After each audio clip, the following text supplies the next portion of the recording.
Hello guys, Solo Earth Signs, Virgo, Capricorn, Taurus. Welcome dito sa aking channel, Kapalaran 888. Welcome guys. Alamin natin, Earth Signs, Virgo, Capricorn, Taurus.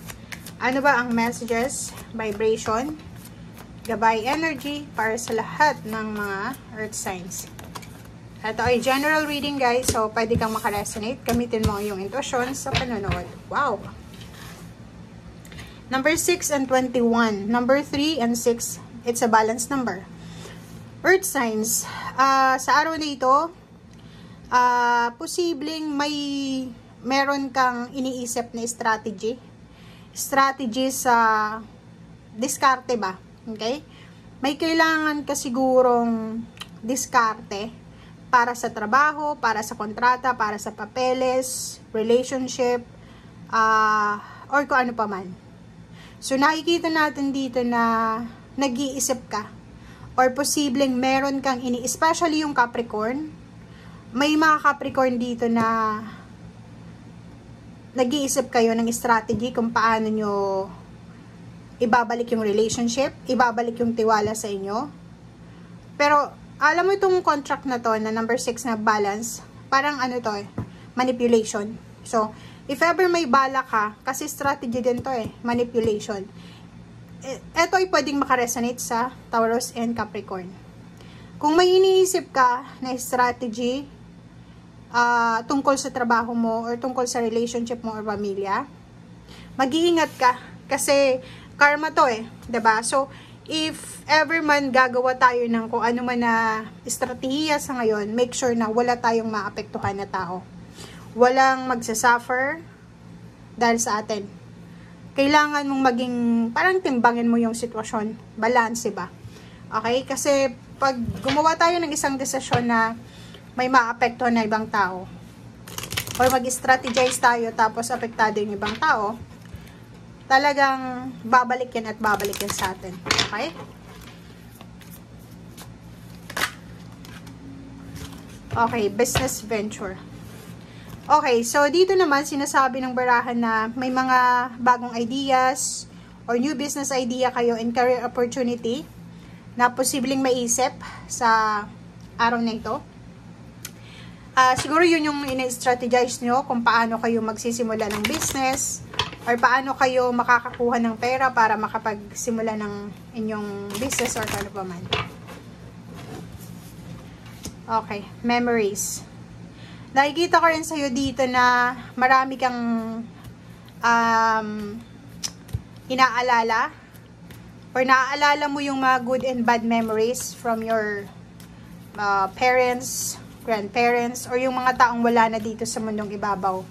Parang nakikita ko sa'yo dito na mas na-appreciate nyo yung mga panahon na naandito sila sa mundo kaysa ngayon na wala na sila. Parang naisip mo na kung buhay lang yung lolo at lola ko, hindi ako magsasuffer ng ganito. Parang ganun.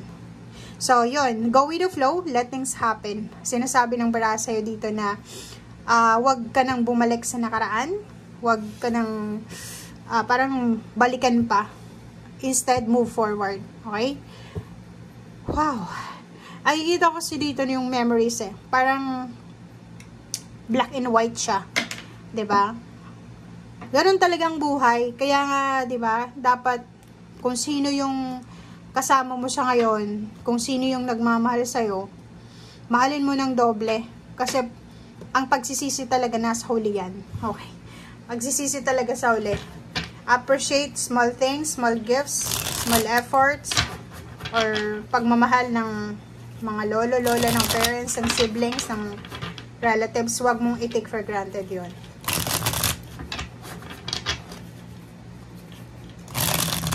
Meron din sa inyo dito if self-employed ka or meron kang business, may mga contract signing dito na mangyayari. Oh, kita mo na, 'di ba? Nakikita ko siya dito, medyo eto, nakakaloka kasi itong memories na to, itong 6 of Cups, ganun din. Tapos itong 5 of Cups, kasasabi ko lang dito na marami kang pinagsisisihan, 'di ba?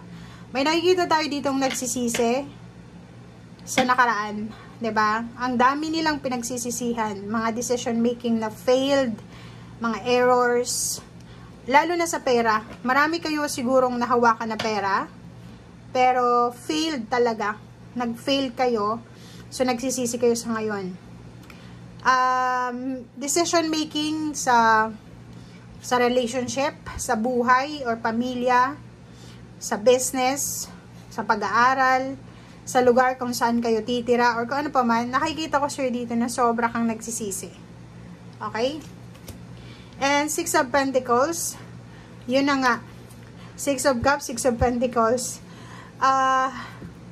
Pera, relationship, marami kang pinagsisisihan sa ngayon.